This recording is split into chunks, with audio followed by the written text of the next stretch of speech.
August 8, 1963. On a cold, dark night in Britain, a Royal Mail train raced along the tracks, traveling from Glasgow to London. Inside one of its carriages were bags filled with banknotes, worth nearly £67 million today. The train was being driven by Jack Mills, a highly experienced railway driver of his time. Cutting through the silence of the night, the train moved steadily along its familiar route. Then suddenly, at a crossing, a red signal light flared in the darkness. For a Royal Mail train, at this hour and in this isolated place, a red signal was highly unusual. Anyways, the train slowed and came to a stop on a deserted stretch of track. For a brief moment, silence took over everything. But neither the driver nor the workers on board knew that hidden behind this silence was a carefully planned operation, one that was about to carry out the greatest robbery of the century. It was a brilliant crime because of the plan, because of the business of stopping the train at one point, cutting off the guard, take away the engine and two carriages. It was superbly planned. These trains have made thousands and thousands of journeys without the slightest mishap, without the slightest loss of money. This is the first time it has happened. No one had ever attempted anything on this scale. This was the Great Train Robbery, an event that would shake all of Britain.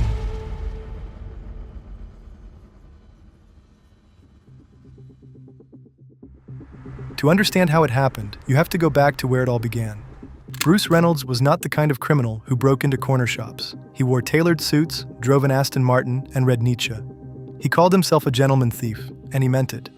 By the early 1960s, Reynolds had already led a string of successful robberies across London, most notably a heist at Heathrow Airport in 1962 that netted his crew £62,000. His reputation was already growing. His crew had started calling him Napoleon, not just for his ambition, but for how precisely he planned every move. But Reynolds wanted something bigger. In early 1963, a member of his gang approached him with information from a source inside the Royal Mail. The source, known only as the Ulsterman, had revealed something extraordinary. Once every few days, a Royal Mail train carried cash from a Glasgow bank to the Bank of England in London. Not hundreds of pounds, millions.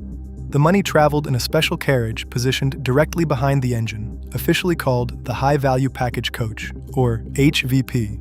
Normally, the HVP held around £300,000, but the Ulsterman had flagged something else entirely. The 8th of August would be different. Scotland had just come off a bank holiday weekend, which meant several days' worth of unsent cash had been accumulating. On that night, the carriage would be carrying closer to £3 million. There was one more detail that made this window almost impossible to ignore. The Royal Mail had been slowly upgrading its HVP coaches with alarms, reinforced windows, and radios. But by 1963, only 3 carriages had been fitted with the new security measures. That night, none of them would be in service. The carriage carrying the cash would be completely unprotected. For Reynolds, this wasn't just an opportunity, it was a once-in-a-decade alignment.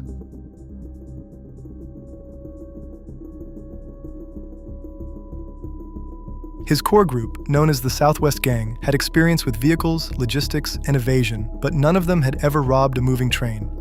Reynolds brought in a second crew, the South Coast Raiders. He added specialists for each role, a getaway driver, a locksmith, and a retired train driver whose job was to move the train to the unloading point once it was stopped. In total, more than 16 people were brought into the plan. He also secured a remote farmhouse in Buckinghamshire called Leatherslade Farm, roughly 27 miles from the target site. High ground, clear sight lines, and far enough from any village to stay undetected. This would be their safe house before and after the robbery. On the evening of August 7th, at 6:50 p.m., the Royal Mail train departed Glasgow Central Station for London, scheduled to arrive at Euston at 4 a.m. It had 12 carriages and 72 postal workers on board. The HVP coach, loaded with 128 mail bags, stuffed with £1, £5, and 10-shilling notes, was attached second behind the engine at Neenah Valley Station. Total weight of the cash, approximately 2.5 tons. Shortly after midnight, the 16-man crew left Leatherslade Farm in an army truck and 2 Land Rovers, both fitted with identical false license plates to confuse any witnesses. They drove in silence towards Sears Crossing. One group moved to Berdego Bridge, about a mile down the track, where the army truck would wait to receive the money. Another group took positions near the signal gantry at Sears Crossing, At the appointed moment, one man climbed the gantry and covered the green light with a leather glove. He wired a battery directly to the red light and activated it. At 3:03 a.m., Royal Mail train came into view. Jack Mills saw the red signal and slowed the train to a stop exactly where the gang had calculated. His co-driver, David Whitby, climbed down to use the line-side telephone, found the wire cut, and turned back toward the engine. Before he could call out, he was grabbed from the bushes and restrained. However, on both sides of the engine cab, two robbers climbed up simultaneously. Mills tried to resist. One of them struck him over the head with an iron bar. He slumped into his seat, bleeding. Elsewhere along the train, another team uncoupled the engine and the first two carriages from the rest. The plan was to drive them exactly 1 mile down the track to Bridego Bridge, where the money could be unloaded into the truck below. This is where the plan hit its first problem. The retired train driver, brought specifically to operate the engine, climbed into the cab and froze. The controls were nothing like the older locomotives he was used to. He didn't know how to work them. For a few tense minutes, the operation stalled. There was no contingency for this. Reluctantly, the gang turned back to Jack Mills. Still bleeding, barely conscious, he was dragged upright and told to drive the train the one remaining mile to the bridge. He did it. Somehow, he got them there. At Bridego Bridge, Reynolds' team was already in position. The moment the train stopped, men moved fast. They broke into the HVP carriage, overpowered the 5 staff members inside, and tied them face down on the floor. Then they formed a human chain from the carriage, down to the army truck, waiting on the road below. 128 mailbags, 2.5 tons of cash, and they had 15 minutes. One by one, the bags were passed along the chain and loaded into the truck. They worked in near total darkness, almost completely silent. By the time 15 minutes had passed, 120 of the 128 bags were loaded. Reynolds called time. They left the remaining 8 behind. As they were leaving, one of the men turned back toward the staff tied up on the carriage floor. He said, "Don't try to move for 30 minutes, or you'll lose your lives." It seemed like a small moment, but it was not. By 4:30 a.m., the gang had reached Leatherslade Farm. They unloaded the truck, bolted the doors, and, to pass the hours, laid out a game of Monopoly on the kitchen table. They played with the real banknotes. Police reached the crime scene at roughly the same time. Within hours, the robbery was on national radio. Buckinghamshire police set up roadblocks across the county. A reward of £10,000 was announced for anyone with information.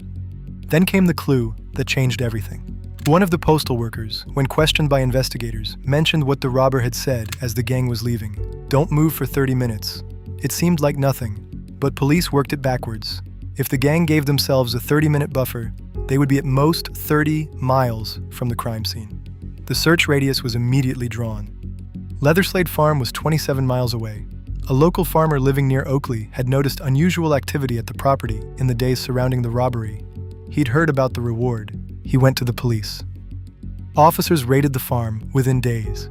Inside, they found empty mailbags, cash wrappers, and the army truck, hastily painted yellow halfway through, then abandoned.